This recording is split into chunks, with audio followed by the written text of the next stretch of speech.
جب اللہ اولین و آخرین اہل جنت کو جمع فرمائے گا تو وہاں قرآن سنائے گا. پہلے اللہ تعالیٰ جنت کی حوروں سے فرمائے گا میرے بندے آئے ہیں انہیں کچھ سناؤ، دنیا میں بیچارے ایسے ہی کان بند کر کے پھرتے رہے. اور اعلان ہوگا این الذین کانوا ینزہون اسماعہم عن اصوات المزامیر، جو دنیا میں یہ ڈھول تماشا نہیں سنتے تھے، آج آؤ، آج انہیں جنت کا گیت سنایا جائے گا. تو جنت کی عورتیں، لڑکیاں، جنت کی لڑکی کا تھوک نہیں ہے، تھوک نہیں ہے، عیب ہے تھوکنا. اگر تھوک دے کہاں؟ 7 سمندر میں. 7 سمندر. ہر سال کوئی نہ کوئی میرا سمندر کا سفر ہو جاتا ہے. وہاں بیٹھتے ہی مجھے یہ حدیث یاد آتی ہے کہ 7 سمندر میں جنت کی لڑکی تھوک دے تو سارے سمندر شہد سے زیادہ میٹھے ہو جائیں گے. تو اس کا بول کیسا ہوگا؟ اس کا قد بھی تمہارے جتنا نہیں ہے، اس کا قد 130 فٹ ہے. 60 ہاتھ جو اماں جان اور بابا جان کا قد تھا. یوسف علیہ السلام کے بارے میں تو سب جانتے ہیں، دنیا کے سب سے حسین شخص تھے. عورتوں کے بارے میں بہت کم معلوم ہے. عورتوں میں سب سے حسین اللہ نے حضرت حوا کو بنایا. یہ اما ابا 60 ہاتھ تقریباً 130 فٹ بنتا ہے، 130 فٹ. اور اس کے سر کے بال سر کی چوٹی سے اترتے ہیں آبشار کی طرح اور پاؤں کی ایڑی کا بوسہ لیتے ہیں، اتنے لمبے بال ہیں اس کے. جب وہ یوں سر ہلاتی ہے تو اس کے بال جب یوں گھومتے ہیں تو ساری جنت میں بجلیاں چمکنے لگتی اور خوشبو پھیل جاتی. اور جب وہ ایک قدم اٹھاتی ہے اپنے خاوند کے لیے تو 1,00,000 ناز و انداز اس میں دکھاتی. اللہ نے اصل قد 130 فٹ ہے، یہ واپس چلا جائے گا 130 فٹ واپس. یہ جو ٹائم ہے نا اور استعمال، اس سے چیزیں گھستی ہیں پھر وہ چھوٹی ہوتی جاتی ہیں، چھوٹی ہوتی. ایسے ہی جو تقریباً 10,000 سال ہے اس نے ہمیں گھسایا اور ہم گھٹتے یہ قد لیے پھرتے ہیں اور آگے اور چھوٹے ہو جائیں گے. ایک ہمارے زمیندار کا نوکر تھا مراسی بڑی نازک قوم ہوتی. اس نے اس کو گھوڑے کی مالش پہ لگا دیا. تو مراسی تو گلاس نہیں اٹھاتے، گھوڑے کی مالش کہاں کرتا. وہ بیچارہ اس کے سامنے لگا رہا. جب وہ گھر چلا گیا تو وہ سو گیا. چور گھوڑا کھول کے چلے گئے. جب اس کی آنکھ کھولی تو اس نے کہا گھوڑا غائب.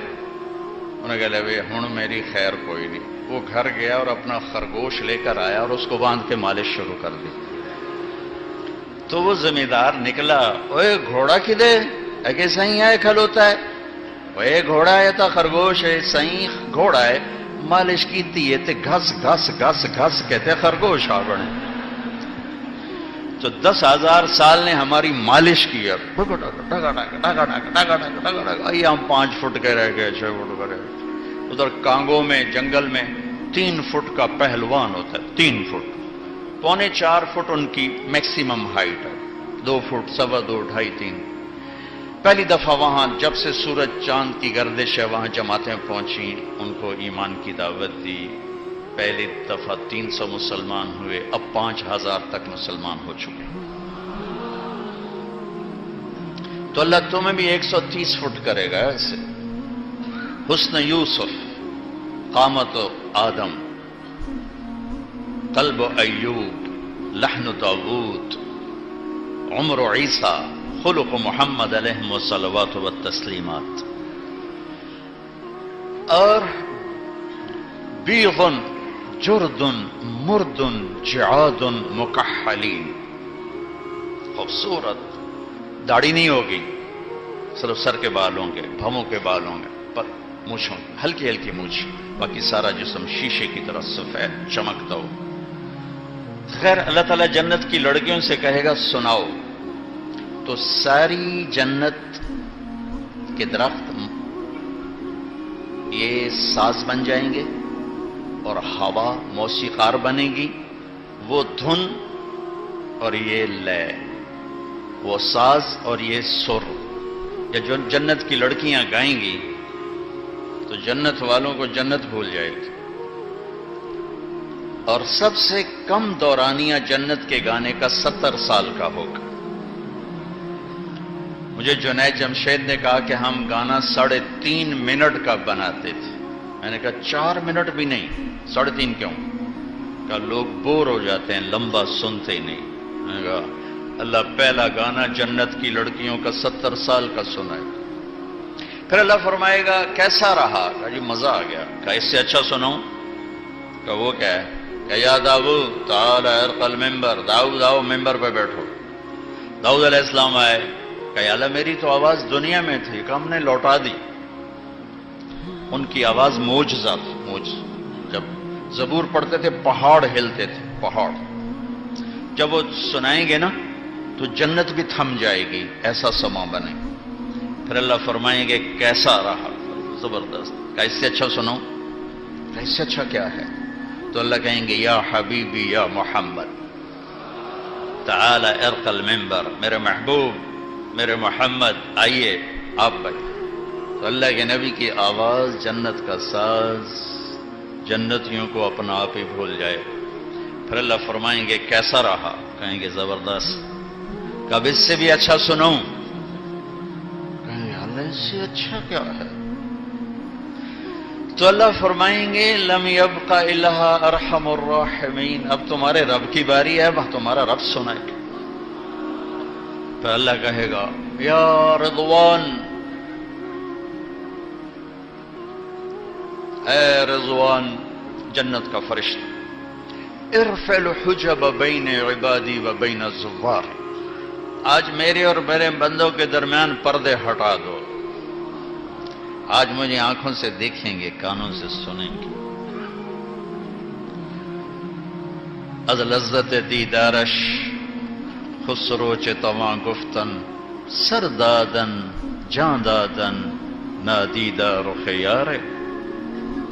اللہ کو دیکھے بغیر لوگ سولیوں پہ چڑھ گئے، آروں سے چر گئے، بوٹی بوٹی ان کی پھڑکا دی گئی، اور وہ مسکراتے ہوئے سہ گئے۔ جب اللہ کو دیکھیں گے تو کیا ہوگا؟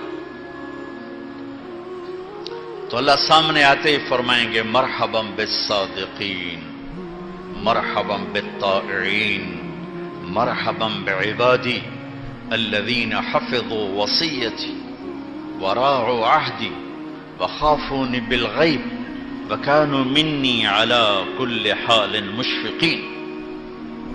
مرحبا میرے سچے بندے۔ ہمارے ملک میں جھوٹ بہت ہے، سچ بولنا ساری زندگی۔ ایک چھوٹی سی بات، سچ بول۔ تم لوگ چھٹی لینے کے لیے کتنے جھوٹ بولتے رہے؟ سچ سچ بتا، چھٹی لینے کے لیے کتنے جھوٹ بولتے رہے؟ تو سچ بول، سچ بول۔ اللہ پہلا کہیں گے میرے سچے بندوں کے لیے مرحبا۔ ہائے ہائے ہائے۔ پھر اللہ تعالیٰ سے جنت والے عرض کریں گے یا اللہ ما عبدناک حق عبادتک وما عرفناک حق معرفتک۔ یا اللہ میں تو پتہ ہی نہیں تھا آپ ایسے ہیں، ایک سجدہ کرنا چاہتے ہیں، اجازت؟ ایک سجدہ، ایک سجدہ، جیسے بن دیکھے آج دیکھ کر۔ تو اللہ تعالیٰ فرمائیں گے دنیا میں تم بندے تھے، میں آقا تھا، جنت میں تم مہمان ہو، میں میزبان ہوں، اور مہمان سے کام نہیں لیا جاتا، موج کرو مزے کرو۔ پھر اللہ قرآن سنائے گا، اور یہ جنت کی سب سے بڑی نعمت ہوگی۔ جنت الفردوس والے صبح و شام اللہ کا دیدار کریں گے، عام جنت والے جمعے کا انتظار کریں گے۔ ان اللہ یتجلی للناس عامۃ، اہل جنت کو دیدار عام ہوگا، ولی ابی بکر خاصۃ، ابو بکر کو دیدار خاص ہوگا۔